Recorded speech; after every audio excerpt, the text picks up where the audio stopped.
Lo está sufriendo Ecuador y con el señor Rubén Vargas, ex ministro del Interior, experto en crimen organizado, pues él manifiesta que el Perú no está libre de lo que pueda ocurrir, repetir la historia de Ecuador. Señor Rubén Vargas, ¿hay antecedentes de este grado de criminalidad extremo en nuestro país? O sea, en algún periodo del tiempo, usted que es el experto, ¿ha habido en algún periodo del tiempo en nuestra historia, al menos reciente, de este grado de criminalidad, reitero, sangriento, extremo, demencial?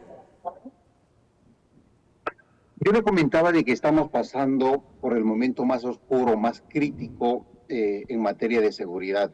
A lo largo de nuestra historia republicana, no hemos tenido una situación de grave inseguridad como el que estamos pasando ahora.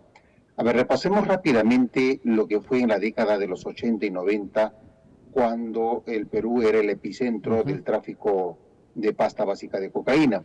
Recordemos que en esos años, en esas 2 décadas, el Perú era el primer productor de drogas cocaínicas y que era un mercado cautivo para los carteles colombianos de Cali y de Medellín.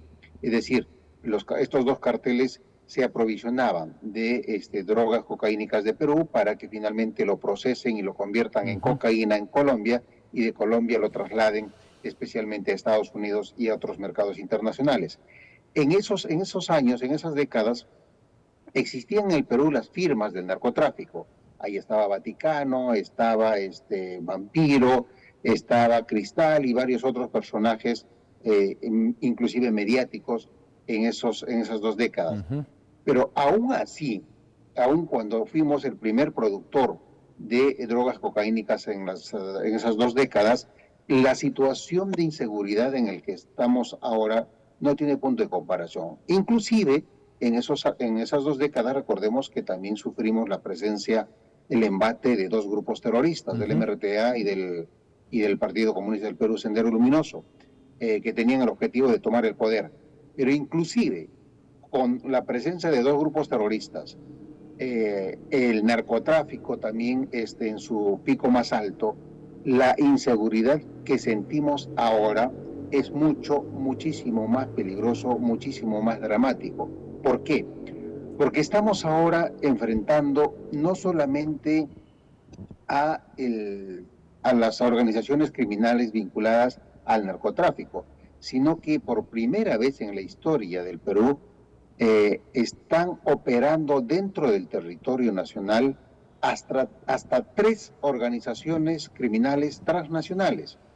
Por un lado, ha ingresado por la frontera del norte, por Tumbes, esta organización criminal de origen venezolano conocida como el Tren de Aragua. El Tren de Aragua ha ingresado junto con esos millones de venezolanos que han salido huyendo de un régimen dictatorial, de ese régimen conocido del socialismo del siglo XXI, del chavismo, que ha sometido al hambre y a una dictadura atroz a su población. Son millones de venezolanos que han salido de su país buscando oportunidades o simplemente tratando de sobrevivir. Junto a esa migración, delincuentes criminales del Tren de Aragua también han llegado a nuestro territorio y ahora están en fase de expansión y están presentes por lo menos en 12 regiones del país, especialmente en la franja costera, desde Tumbes hasta Arequipa y Tacna inclusive. Y esta organización criminal se está dedicando principalmente a las extorsiones y a la trata de personas con fines de explotación sexual. La segunda organización criminal también tiene que ver con el control territorial que empieza a ejercer y que nace de Ecuador. Me refiero a los tiguerones. Y esta organización criminal también opera en situaciones similares como el Tren de Aragua.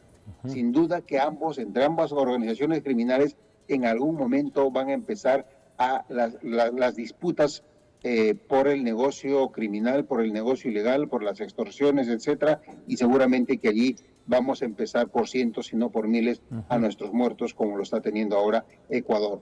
Y la tercera organización criminal es aún más peligrosa todavía que el Tren de Aragua, y estamos hablando del Comando Bermelo.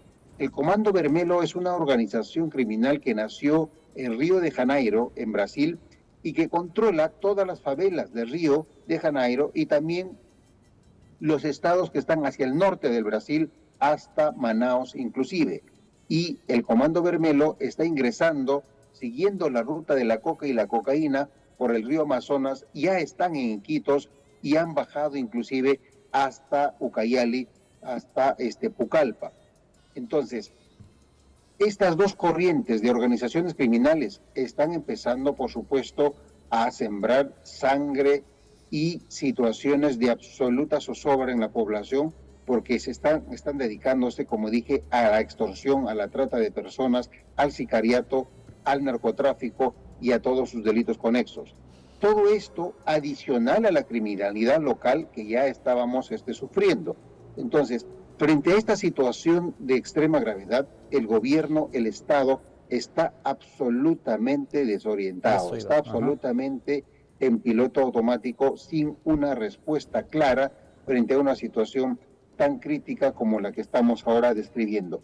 Adicionalmente, hay que mencionar también que el Perú se encuentra en una situación bastante complicada, por lo que tú venías diciendo. Estamos en una situación de crisis política que ha debilitado a los gobiernos, número uno. Número dos, hay una situación bastante complicada vinculada a la corrupción política.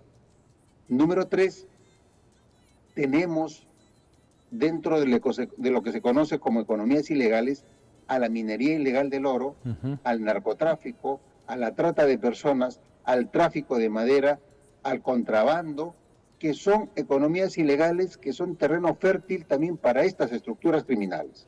Efectivamente. Y adicionalmente a eso, hay un elemento también bastante complicado que complica aún más esta ecuación que estamos describiendo, que es la situación bastante precaria en la que se encuentra en general el Ministerio del Interior, pero particularmente la Policía Nacional. Entonces, a tu pregunta, ¿cuál es nuestra situación? Por lo que estamos señalando, estamos en una situación absolutamente crítica, muy crítica en materia de seguridad, y creo, ojalá me equivoque, es cuestión de tiempo, si seguimos con esta inercia, en pasar a ese escenario en el que ahora estamos viendo se encuentra el hermano país del norte de Ecuador. Los peruanos, por la descripción que nos da, señor Vargas, estamos prácticamente indefensos, o sea, por donde miremos. O sea, tenemos al frente de nosotros tres bandas criminales sanguinarias, ¿no? Usted las ha mencionado, ¿no? Desde el Tren de Aragua, de los Tijerones y de los Vermelos. Tenemos a tres bandas ahí actuando y disputándose los espacios. Por el otro lado tenemos un Estado que no reacciona, una Policía Nacional que no tiene finalmente lineamientos claros de cómo luchar contra la criminalidad. Tenemos en otro extremo un ambiente político pues enraizado, con una crisis política terrible. Y tenemos finalmente también los delitos de por sí, como usted lo ha mencionado, narcotráfico, el tema del lavado de dinero, la minería ilegal. Con decirle, señor Rubén Vargas, poner un ejemplo solamente en lo que es Trujillo, acá en La Libertad, hay más de 200 crímenes en apenas 7 meses y medio. Y acá tenemos narcotráfico, tenemos lavado de dinero, tenemos minería ilegal, y parece que Trujillo, La Libertad, no está lejos de vivir en algún momento esta situación. Y autoridades, deje de decirle que son realmente pues incapaces de poder gobernar, ¿no? Por su ineficiencia y también pues por sus vínculos muchas veces con la corrupción. Así que, sin ir muy lejos, veamos solo La Libertad, señor Rubén. Mira, lo que tú señalas es en efecto, yo diría que son ya manifestaciones de la presencia de estos actores internacionales vinculados a la criminalidad organizada. Una de las razones, uno de los motivos de por qué Ecuador ha sido tomado por asalto por estas estructuras criminales vinculadas al narcotráfico es por la posición que tiene Ecuador con sus puertos, especialmente el puerto de Guayaquil y el puerto de Manta, que son manejados, que son controlados de facto por los carteles de la droga mexicanos y colombianos. En la medida que los puertos de Colombia y de Venezuela tienen ya controles especiales, especialmente fuertes por parte de las autoridades americanas. Los narcotraficantes han buscado otros puertos que les permitan seguir comercializando drogas cocaínicas y, por supuesto, por eso es que bajaron hasta Ecuador. Y lo que está pasando ahora es que, siguiendo ese mismo modus operandi de controlar los puertos, yo tengo la hipótesis, ojalá me equivoque, pero tengo la hipótesis de que están empezando a bajar hacia el puerto de Paita las mismas estructuras criminales que están operando ahora mismo en Ecuador, controlando el puerto de Guayaquil y de Manta. Entonces, desde mi punto de vista, solo va a ser cuestión de tiempo solamente para que empiece a generarse esa violencia callejera, esa violencia extrema, los ajustes de cuenta, el sicariato, y empecemos a contar por cientos a nuestros muertos. El control del puerto de Paita es un tema absolutamente estratégico en la lógica de las economías ilegales vinculadas especialmente al narcotráfico. Y por supuesto, Paita, Piura, La Libertad son parte de las zonas en donde estas disputas de estas organizaciones criminales van a generar mucha zozobra, muchos muertos y mucho de lo que usted está señalando, 200 muertos, 200 homicidios como consecuencia de este sicariato, de la criminalidad organizada. Sin duda ya nos tienen que decir si algo de eso ya está ocurriendo. Efectivamente, y La Libertad Trujillo es una zona de paso, sin ir muy lejos. Recordemos pues las 7 toneladas de droga que se descubrieron acá en Huanchaco, ¿no? Recordemos los vínculos que tuvieron también con algunos congresistas cuando alquilaban algunos bienes para que estos narcotraficantes mexicanos se hospeden y luego huyan, ¿no?, por la puerta grande de nuestro país cuando se desarticuló toda esta organización. Exactamente, la relación de estas economías criminales, especialmente el narcotráfico, con el componente político es absolutamente claro. No habría forma de que el narcotráfico florezca especialmente en la comercialización si no hubieran niveles de complicidad, de involucramiento en este negocio de los órganos de seguridad, me refiero a la policía, al Ministerio Público, a los jueces, inclusive Fuerzas Armadas y por supuesto también de cierto sector de la clase política. Eso es lo que pasa en Colombia, eso es lo que pasa en México, eso es lo que está pasando en Ecuador. Y por supuesto también acá en Perú, que tenemos una larga historia de producción de cocaína de más de 50 años. Y además no es casual, no es gratuito, por ejemplo, que en el actual Congreso de la República se legisle con mucha irresponsabilidad, favoreciendo la minería ilegal del oro, por ejemplo. Hace poco se acaba de aprobar la ley con el que se renueva la supuesta formalización de la minería ilegal, cuando en realidad eso es básicamente mantener un statu quo que por más de 20 años se viene prorrogando la supuesta formalización y que en realidad eso es la carta blanca, la autorización que le dan a los mineros ilegales para que operen con impunidad y para que no sean procesados o investigados precisamente por el delito de minería ilegal. No es casualidad que en este Congreso hayan hasta 7 proyectos de ley para legalizar toda la producción de hoja de coca, sabiendo que el 95% se convierte en cocaína. Terrible. No es casual que en este Congreso estén destruyendo la ley de colaboración eficaz, porque precisamente esa ley de colaboración eficaz es una de las herramientas más importantes para combatir al crimen organizado, especialmente el vinculado a la corrupción política. Entonces, estamos en una situación bastante crítica en donde tenemos al crimen organizado transnacional, tenemos una actuación del Congreso bastante cuestionable, tenemos a un gobierno timorato que no tiene una estrategia clara para enfrentar esta situación y también tenemos una situación bastante precaria de nuestra Policía Nacional. Entonces entenderán por qué considero que ahora estamos pasando por un momento tal vez el más grave en materia de seguridad de toda nuestra vida republicana. Señor Romero Vargas, ¿qué hacer? O sea, esto hay que salir ya a enfrentarlo, ¿no? Con mano dura y con firmeza, pero también con mucha inteligencia. Pero ¿cuál sería la solución? O sea, estamos prácticamente contra la pared. O sea, no vemos finalmente una luz al final del túnel. ¿Cuál sería, Mire, según su experiencia, la salida que mira, podríamos? lo primero que tenemos que tener cuidado es de rechazar las fórmulas mágicas, las varitas mágicas, los atajos.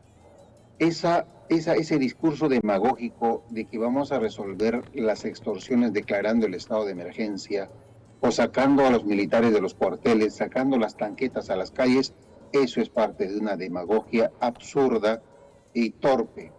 Las extorsiones y el crimen organizado tienen una naturaleza casi invisible y que avanzan subterráneamente. Para enfrentar a este enemigo de la criminalidad organizada, especialmente vinculada a la extorsión, al sicariato como delito conexo, se necesitan básicamente dos cosas. Uno, inteligencia electrónica e inteligencia humana y un trabajo articulado de la policía especializada con las fiscalías especializadas. Esa es la fórmula, no hay que inventar la pólvora.